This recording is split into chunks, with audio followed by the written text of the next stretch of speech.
But you know, there's so many needs that a family has when their one child is impacted by something at the hospital, whether it be clothes, pajamas, socks, basic items that are so easy to pick up at a Target or a Walmart, and then that one person can bring them, drop off the pajamas, and they get a good feeling.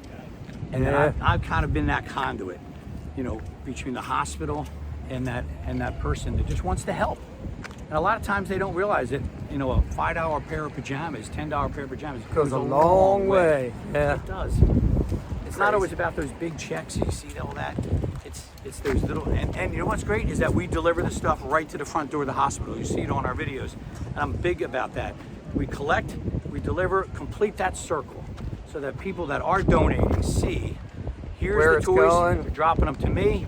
We collect them usually once a month. We make a toy drop, and then boom, we make a big deal out of it. We take some pictures at the hospital. Yeah. I don't mean make a big deal out of it. I make a big deal out of it to the kids when we're coming. This past Christmas, we delivered a bunch of toys. I had all of the Philadelphia string bands go with us, and we marched in through the circle, singing Christmas carols. Doing the strut. Doing the strut with Santa Claus and the kids and the parents. It was a distraction for an hour of their world, you know, that's impacted. Hey, how are you? Good. That's the one thing I did notice that was really important, that the parents who are obviously impacted too, were they need that distraction. Yeah, well, you know, like when Austin was in the hospital, your world comes to an end. You know, work, school, business, whatever it all is, goes away. You come to a halt. And the parents need a distraction. The parents, you know, need a few minutes to just kind of laugh and smile again. Get your head together. Yeah, but it's fun. So anybody that's watching, if you love to get involved, you know, Facebook. How do they get a hold of you guys in general? Facebook is probably the easiest. I gave up on the website because sometimes it's just so technical, and I don't have time to keep updating it. So it's just it's just Kelly's Kidz with a Z. Yeah, Kelly_S, and then Kidz, KIDZ. Right. You can get a hold of me through my Facebook. It's Bob Kelly Fox 29. Tim, right through here. Maybe put a link hit up. me up. Yep. Right. And we'll all connect because we're all friends, you know. And I'd love to, you know, get you guys involved, even if it's just coming out one night, having a drink, saying hi, and bringing a toy. We're gonna have a lot of events coming up in the next couple of months. That's my next question. What's coming up next? Well, coming up next, we got a couple of events in October centered around the Halloween time. Some Friday happy hours. We're gonna be doing some Christmas, checking out the Christmas houses. Yeah. You know, when I do that on Fox every night. That's right. I go to somebody's different house that's decorated. But that's how I met Steve Harbaugh, that does the Harbaugh Christmas thing. So we'll be doing that all during the month of December. Every night, go and have a party on somebody's lawn that decorates their houses like crazy, because I don't have time to do mine.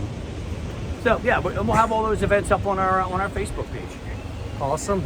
So, last question, and this is going to be an interesting one because I didn't tell you it was coming. Okay, let's spring a U-turn Laverne then, because it's going to get crowded up here, and I know what's going to happen. We're going to be interrupted. You want to hit the street here? We're hitting the street? Yeah, let's go this way. We're hitting the streets! Beep, beep, beep, beep, beep, beep, beep. So should we go all the way across? We should go across. Making a U-turn Laverne. You're out of here. We're on the sidewalk here. There's no jamos here, apparently. No jamos here, but I didn't want to be distracted and just interrupted. I don't mind talking to people, but, you know, I know that would happen. It would interrupt us. So you actually also have a lot of kids yourself, right? Yeah, so I have 3. My oldest daughter is 28. Just had a grandchild. I just had a grandchild, a little baby boy. She had a baby, I got a grandchild. Got another one on the way. She's a school teacher. And then my second daughter is 19, second year in Townsend University down there in Maryland. Nice. And then Austin's 10. So I got a little bit of everything. I get all the different range. You know, I'm on the 10-year plan, I like to say. I got college. I got the mom, grandkids, college, and then an elementary school. So no matter what's happening, I probably have been a part of it, done it, seen it, you know, along all those years. So yeah, we get to see Austin a lot because he's on TV with you a lot. Yeah, so, you know, when we started working from home, over a year and a half ago, Austin became part. Austin's my world. He's at my house. He's living Part of the show. Part of the show. Getting up in the morning with his bed head, or it's always great to have that perspective of what I'm going through with a child at home, because everybody that's watching is doing the same thing. Yeah. And I was big on just, hey, this is me, this is my life, this is real. I'm going through the same stuff you are. Yeah, Right. the kids are home, they're driving me crazy. And you went out and did a lot of good stuff for, and this is something I'm passionate about. You went out and helped a lot of small businesses too. You went out and went and visited a lot of people who were having a lot of trouble, just staying open and being open and just making it through the pandemic and all that good stuff. So you did a lot of that too, right? Yeah, so what I did was I made it a point, my segment's Breakfast with Bob. Every week we go to a different breakfast spot. And it could be anything, yeah, because it turned into doing more than just breakfast, but being able to showcase a local business that's still in business, what they're doing, how hard it was for them, from the employees to the masks to the social distancing to putting chairs out front to building these elaborate, how you doing? Good. To building these elaborate, dining areas out front. Just giving us some screen time so that people can see where they are and who they are and if they're still operating. That was the purpose. And giving folks a chance, to promote on television, on Fox, help them get a good hit, and then encourage others that say, wow, because a lot of times, one business could get an idea from another business on how they're how you doing? What's in that cooler? I don't know, Just man. water. Okay, all right, that's good. We lost Bob for a second. He went for the cooler. Yeah, so we've been around trying to help the local businesses kind of get back on their feet. Same thing with the schools. I try to highlight a different school every week. Something positive, what the schools are going through, how these kids are handling wearing a mask, social distancing. Think about a kindergartner or a first grader who's never been in school before. They don't know anything different. No. And then those that are in second and third grade have already been through a year where they can run around the classroom, run on the school year, and now all of a sudden, boom, what? We got to wear a mask? We can't. So, and again, a lot of that too, I learned from being with Austin and kind of showcased exactly what it was like. So kind of making it real for the folks that are watching at home. Right. So last thing, I guess, is probably, I imagine, a lot of kids or young adults that are out there in school and they look at you on TV and think to themselves, you know what, I want to do that someday. That looks fun, that looks cool, it looks exciting. Like you said, you're talking to 4 million people, that's pretty cool. That's got to be pretty nerve-wracking, actually. But sometimes, but it's fun. I'm talking to one guy and I'm nervous. He's talking to 4 million, right? So, what advice would you give to some of these young kids, that are coming up and thinking, hey, I kind of want to do that someday? Like, what do they need to do? Well, I think you got to have the passion, and there's a difference between wanting to be on television, but then what are you bringing to television? So find something that you love. Find an angle. Maybe it's sports. Maybe it's medical. Maybe it's makeup tips. Maybe it's a category that you can make a difference in, and then you can shine. You can bring that passion, and that's what's going to be the oomph to get up every day at 2:30 in the morning. Every single day. Oof. Because it'll get old quick. Yes, if all you just want to do is just be on television. First of all, that's never going to happen, because you got to have a passion. You got to shine somewhere.